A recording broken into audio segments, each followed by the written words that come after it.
Hey guys, Hardcore Hector here with another tech product review, and today I have the AVermedia video converter. This is composite in to HDMI out. It's a really small device. This device right here is about 4 inches long. The composite cables are about 7 inches long, and then this USB cable, because it needs power, is about 11.5 inches long. So since it's just USB, you can plug it into pretty much any USB port, your computer, your video game console. A lot of HD TVs have USB ports now, or you can just get one of those power adapters and put it on the USB and then just plug it into an outlet. But the cables are pretty short, so it has to be near a power source and then the cables for whatever you're inputting it into. So they have a component one and a composite one. This is composite, which is yellow for video in and then red and white for audio in. Component is red, green, blue for video and then red and white for audio. This one, since it's composite, it is input is 480i 60 Hz or 576i 50 Hz, and the output is 480p 60 Hz or 576p 50 Hz. And it just says system requirements: source device with composite and audio output, which is something to connect to the red, white, and yellow. TV and monitor with HDMI input. You need your own HDMI cable. This does not come with an HDMI cable. Power supply, which is USB 2.0 ports, and composite and audio cables, so something to plug into the cables again. I believe the component input and output can be 720p and 1080p, but I'm not 100% sure, so don't quote me on that. Like I said, this is composite, not component. Component is red, green, blue. Composite is just yellow. And also in this package is just this little booklet. It's pretty much the exact same thing, but in a bunch of different languages. It just says HDMI out, and then this is the little device, and then composite in, and then the USB power. And that's pretty much it. And then, you know, the resolutions.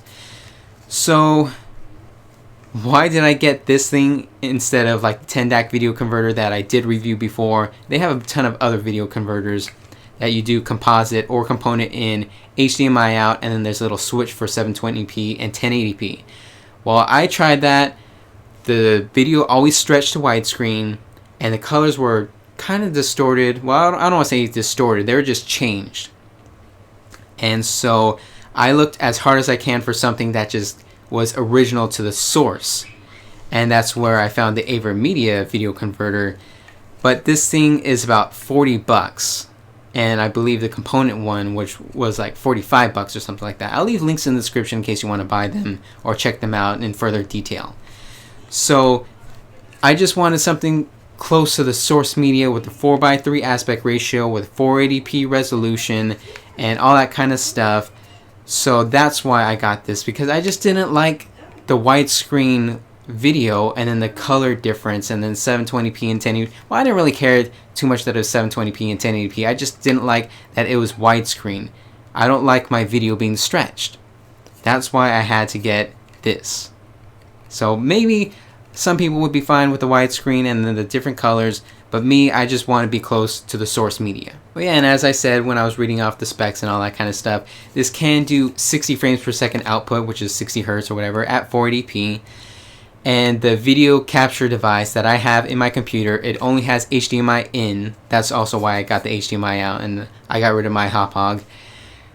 That video capture device can record at 60 frames per second, even at 480p. So I did that. I ran it at 480p, recorded at 480p, 60 frames per second. I got the file. All the stuff said 480p, 60 frames per second in the file information. I uploaded it to YouTube, and it still would not go 60 frames per second for some reason. I guess YouTube only does HD video with 60 frames per second, you know, 720p and 1080p, but 480p, it did not want to do 60 frames per second, even though I know the file said it was 60 frames per second. So that's about it for the AVermedia video capture device thingy.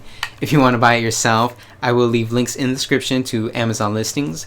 And if you buy it using my link, I will get a small cut and it won't cost you anything extra. It'll just help power my YouTube channel and my website and help keep them running.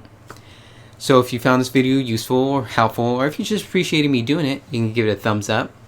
and subscribe to my channel for more tech product reviews if I get any more tech products. And I also do a ton of video game gameplay commentary. Sometimes I do reviews, sometimes I do strategy guides, and all that kind of stuff, all related to video games. So if you want to see any of that, definitely subscribe, because more is going to be coming in the future.